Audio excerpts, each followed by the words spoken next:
bentrovati con l'informazione flash di New Sicilia.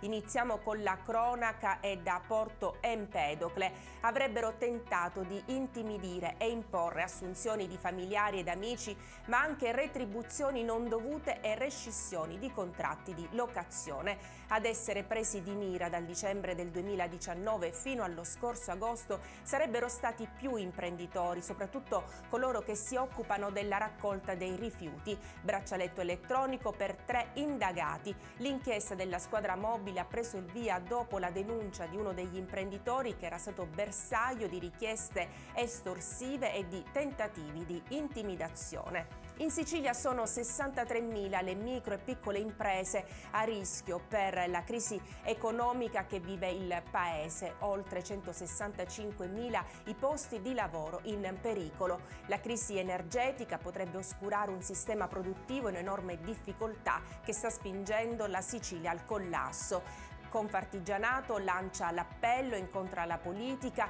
in cerca di aiuti concreti a supporto della rete imprenditoriale sempre più in sofferenza.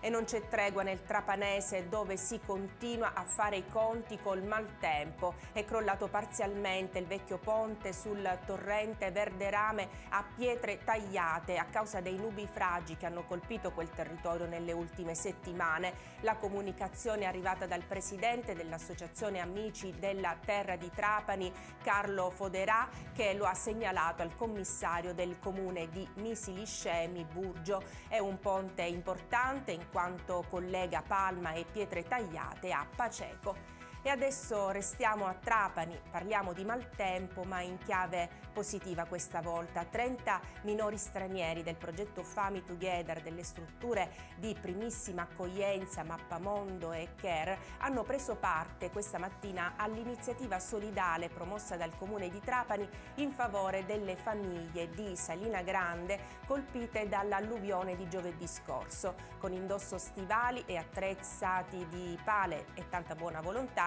i 30 giovani immigrati hanno dato un aiuto concreto per rimuovere il fango che ha invaso case, giardini e strade. E con questa notizia è tutto, grazie per averci seguito e arrivederci.